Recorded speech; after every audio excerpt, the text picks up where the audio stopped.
What up, everybody? Happy Monday. Back at it. This time I'm going to work on some shop stuff, getting this engine for this Chevelle torn apart. We were going to do a cam, so a little backstory on this. It came from an engine builder. Thing had nothing but issues, kept killing lifters.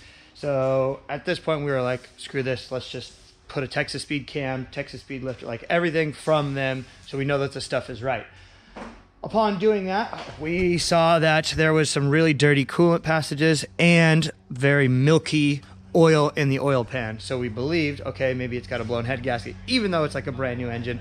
It's just seen the dyno time and some street miles. So we went and checked the head bolts, and a lot of the head bolts were loose. So we hit up Texas Speed and said, send some head gaskets, send new everything so that we can do it proper. We want to be able to do it how Texas Speed would have done it, not whoever built this engine. So they sent us gaskets. Now it's time to take the heads off. We're going to take the heads over to Champion Machine. They do all of our like local machine work for any of the customers' engines or anything that I don't send off to Texas Speed. Gary over there at Champion does it for us. So I'm going to pull the heads off, get it off to them. When he's done with it, it'll go back together and go back in the car, but this time with all Texas Speed internals. So going to do that and see where we're at. Should be pretty easy.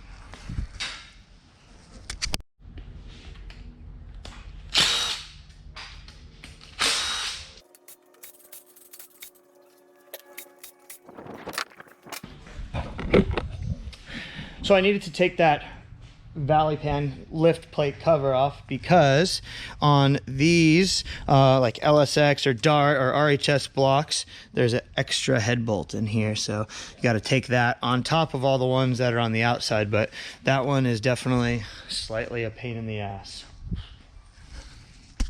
I only had time for a haircut.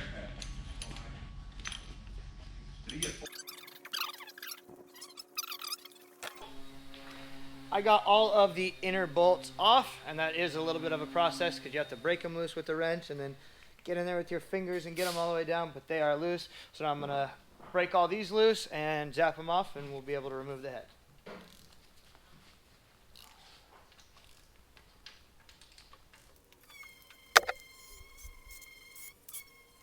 The head's ready to come off. All the bolts are loose. You can see some water dripping out.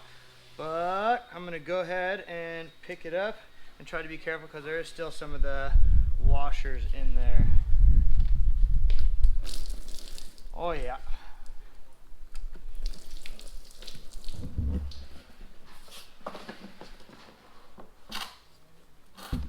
we go.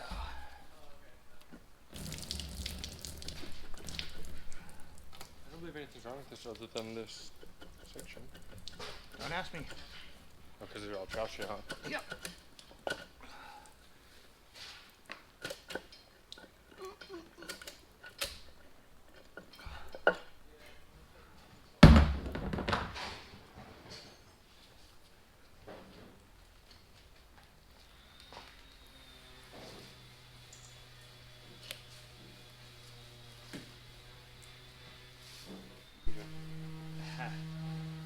I do it.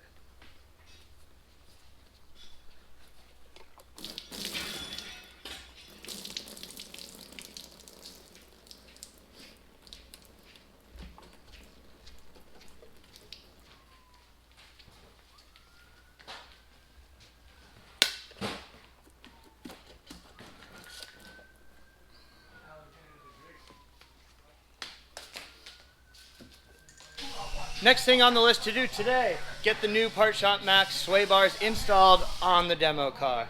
These are brand new. We know that they work in the CAD model. So hypothetically, they should be perfect, but reality and what CAD Chris has going on over there are two separate things. So it's up to us to be 100% sure that he's accurate. So these were all modeled in the computer and good to go. Front sway bar, rear sway bar. But we're going to give it a try on the demo car, and that way I can actually feel it out and give it a go, because there is a different wall thickness that is being used on this car versus what's being used on this car. So we're going to put it on, check it out, and make sure it fits, cycle the suspension through travel, and obviously when I get a chance, drive on it.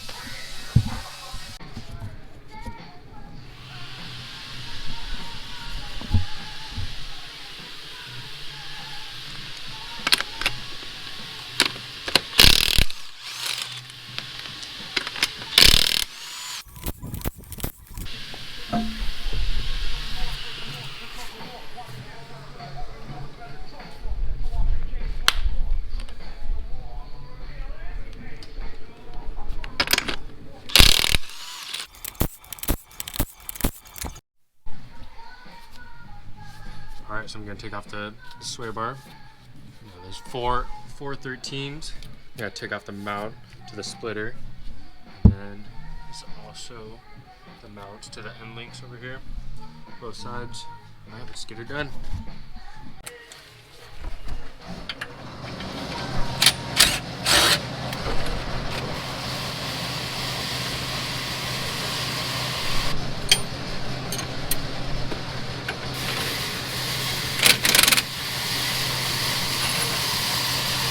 Oh yeah.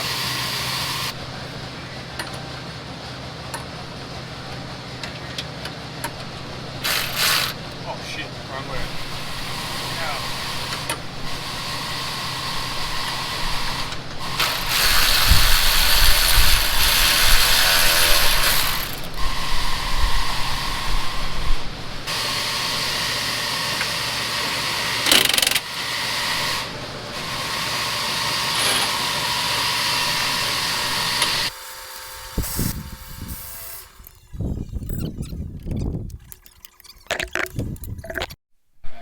Alright, so I got the stock sway bar out. If you want to look at the difference between them. Pretty. Look at that clearance, bro. Alright, how to get this one in.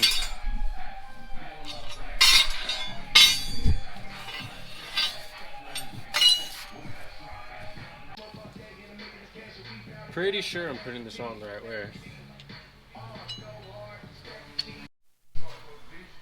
So we ran into an issue. The way that we have the ABS wiring harness, it's cheese mounted right now because it fell off. But anyways, the harness goes straight where the sway bar should be.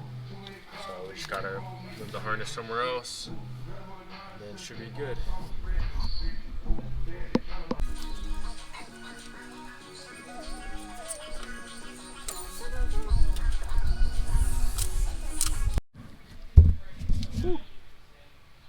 Tired. So I just got the ABS block off. It had so much Gorilla Tape on it and zip ties. So finally off. Gonna get the sway bar back on. Check out these 3D printed sway bar bushings. Sweet.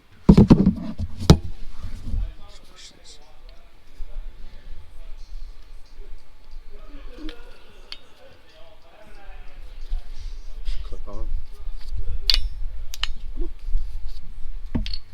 Anyways, let's get this on.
Well, got this back. This is the gearbox from the Heatwave NASCAR that I replaced third and fourth gear. Third gear blew up and I replaced third and fourth dog ring. I think that's what it is.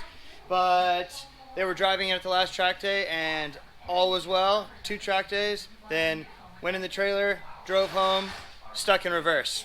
As it was in the trailer, it got stuck in reverse. So I'm over here trying to mess with it, thinking it's the shifter, thinking it's this, but I don't think it's any of those things because the reverse gear kind of pops back and forth on this detent in here. So I'm gonna pull the tail shaft off and look inside and see what happened because I don't exactly know, but stupid stuff. He's doing the rear sway bar now. Hurry up, Tino! Jack it up. What else? What other 9 things? No. You couldn't tell me the next 9 things that you're gonna do to save your life. Gun to your head. Tell me the next 9 things that you're gonna do. Boom.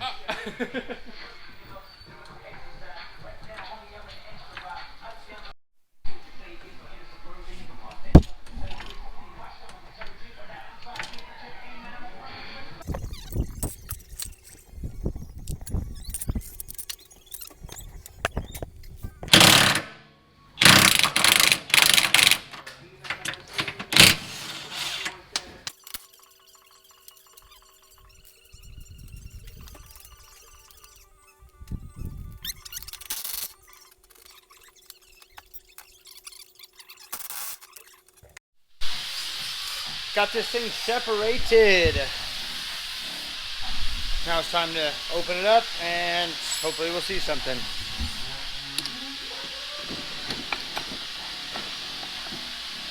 Oh yeah.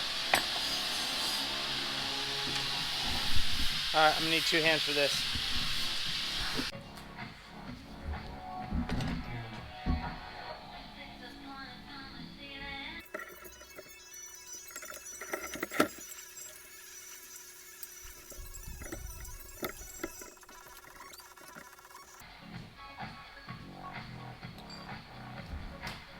Looks like it's just popped off.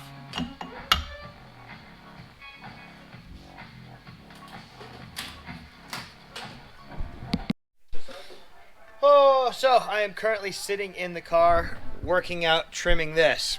What's underneath here? That is the 6XD shifter setup. I didn't film unboxing everything because only the shifter and the torque tube showed up. UPS screwed up, or it wasn't even UPS. It was UPS gave it off to a third party. Third party was supposed to deliver it. Blah blah blah. It's not here. Won't be here till tomorrow. So I was all butthurt and sour, and I just threw this in. It's literally just the torque tube bolted to the bell housing, so nothing in the back, none of the transmission or anything. But I am working on trimming this out because it is a totally different shape, and this year's rule book requires that we have an SFI approved fire resistant shift boot within this. So I have to make sure that I have the clearance and be able to put a boot in there. So first step, make the clearance. I'm going to trim it the minimal amount and then kind of open it up from there as I see the need for a boot. Ooh, I've been waiting for this.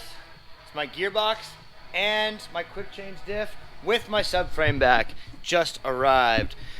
Yesterday we got the torque tube and some of the other parts that came not freight. So some of my old stuff here because I already had set this. This is the new torque tube with the shifter in the car, just getting ready, trimming it out, and I was just waiting, hoping that yesterday was going to show up, but it didn't. But the gearbox is here today. There it is. So, time to unbox it and really start putting in work. You have no idea. So excited.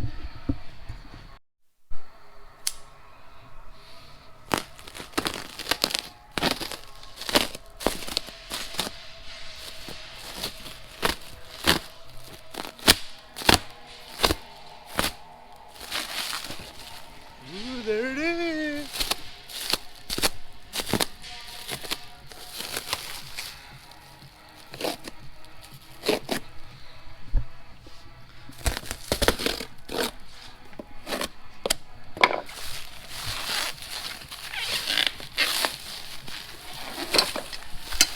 Holy moly.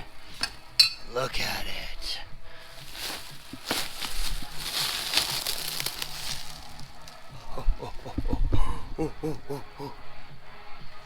Woo!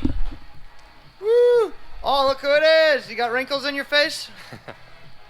Huh? Sleepy boy? No. Look at it.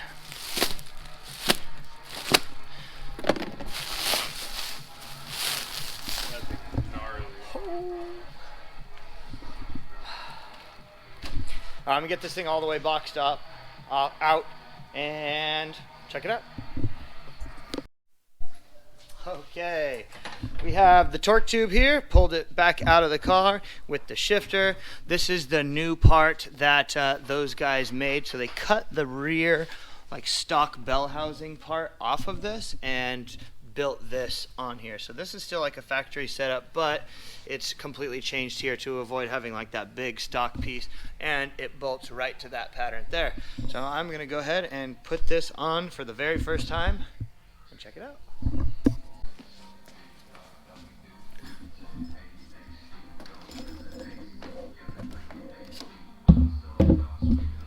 Lube up. Yeah. Oh yeah. Oh, got the torque tube on and the shifter setup is going down. They set up all the shifter for me, but you know, we're just making sure, kind of running it through the gears, doing its thing, all of that. But yeah, look at that.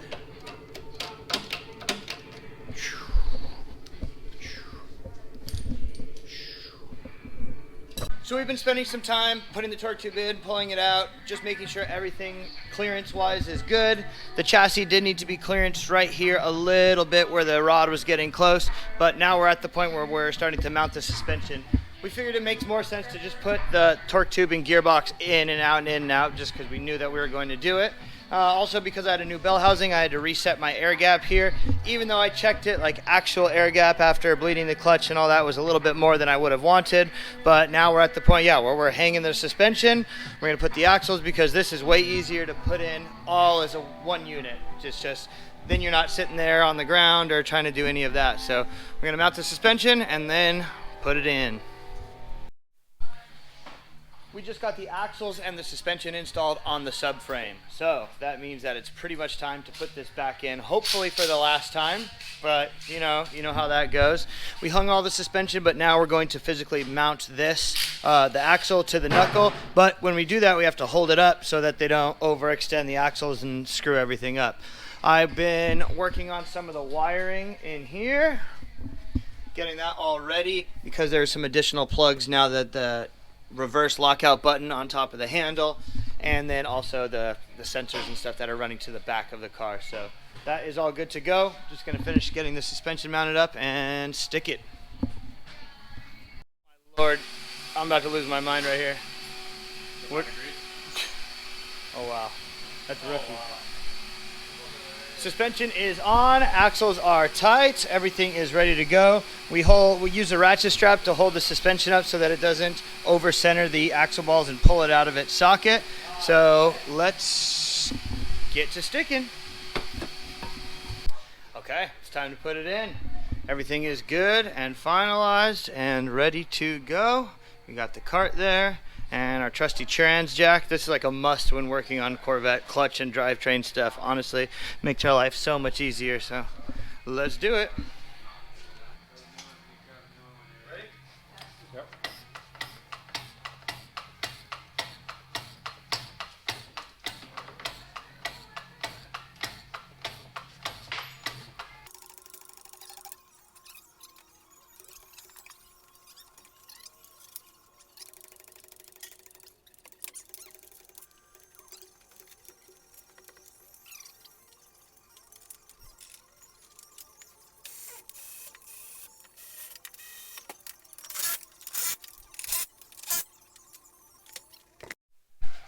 Underneath here, I have a quick disconnect from my clutch feed line that goes to this clutch delay valve. So this actually like slows the release of the clutch pedal. When you dump the clutch, it slows it down a little bit, not to shock the drivetrain.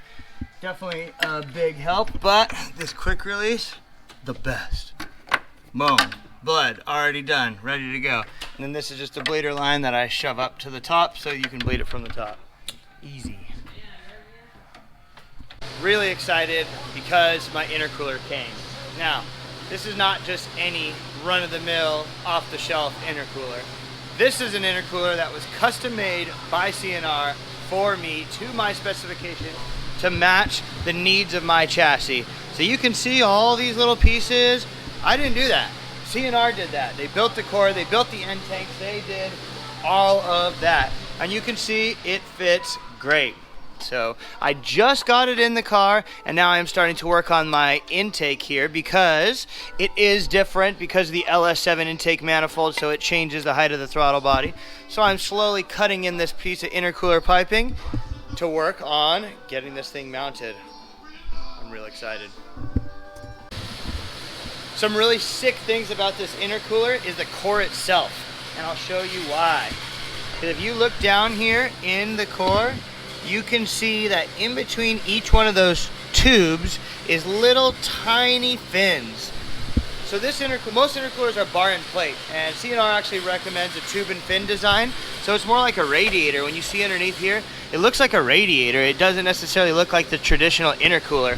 Now, I've had really high intake air temps over the years, and they haven't been getting better. So C&R's solution was to use this type of core with the extruded X or R core, or whatever it is that's inside of there. That makes a big difference. And then also putting two brushless SPAL fans on here. So not only is the core itself substantially more sophisticated, it also has two brushless fans. So I really feel like the intake air temps are going to be taken care of this year. Can't be for sure until you start hot lapping and burning some tires, but I think we're doing the best we possibly can with this. And C&R has been so helpful along the way. I learned more about intercoolers and cores and all of that than maybe I would have liked to hope, but I prefer it that way. I want to know what I'm getting myself into. I want to know why it's better. I want to know if it's not better, how to fix it or how to give feedback or advice, but I really do feel like this is the solution. So now I'm using my Vibrant HD clamps to make my new piece of intercooler piping, and you can see I'm slowly trimming it in to get it in there. So back at it. Cut, cut, cut. Okay, this is where we're at. Little update. I've been taking a little bit of time to just bust ass and work, but Jay is here. Hopefully today and tomorrow the harness goes in the car and we're done and we're gonna be firing it up. Hopefully. That's only if Matt Fields stops making changes to the car. I was talking to him about doing some wiring on my motorcycle right now, but I don't know about that. But the gearbox is in. Jay just put this is a reverse lockout and the shift indicator. He made me a little extension harness that goes here, so that enabled me to put this on. So now we can start putting the exhaust on, which is huge. But before we do that, we need to put this guy. Gotta do this guy. This is the torque tube heat shield blocker. This is super important because it gets incredibly hot, seeing as the exhaust runs right over the torque tube and everything like that. So that's why we have all this gold foil tape on the bottom of the car and this heat shield. So we're gonna put the heat shield on. Look at this guy! Jesus Christ! We're moving fast if you guys can't tell, so time to get to it. Little update for everybody. It has been a couple of days since, or at least a day since I picked this thing up. That's just because I've been going hard. I know that's no excuse, but for good reason. Got the new intercooler mounted from C&R. Got all my intercooler piping done. There's this guy over here.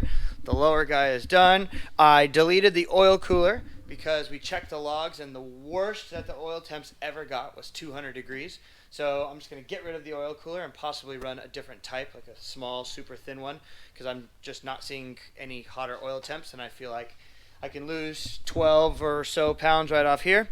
And the reason why I think my oil temps don't get hot is because the oil sits in that can and not in the block because it's dry sump. So I just don't have oil pressure issue or oil temp issues. This is all good to go.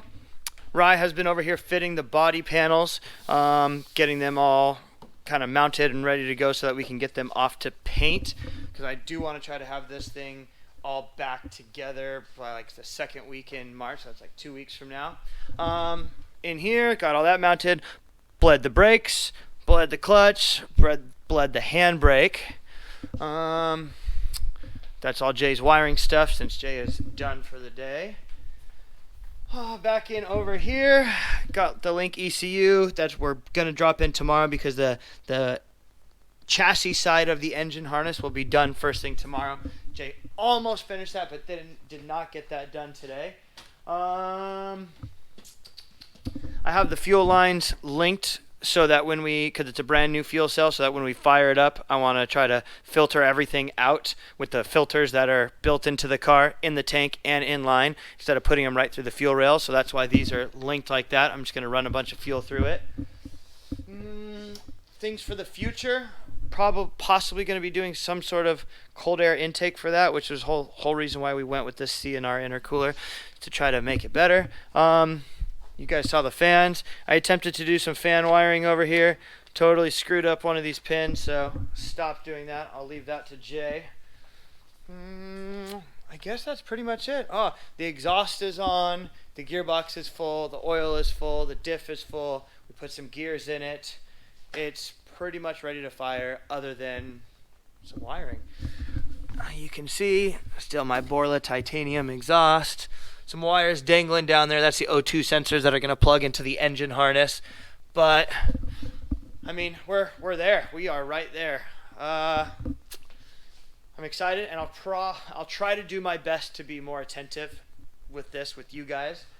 Starting tomorrow, I've just been kind of on one, going hard this weekend. So starting next week, tomorrow, I'll do a little bit better. So be sure to tune in, because we're going to be firing it up very, very soon. And then after that, fitting the rest of the body panels and hopefully getting to the dyno sooner rather than later, and at least ripping this thing down the street beforehand. So I am super, super excited. Thank you guys for following along, and be sure to look out for the fire up video next week.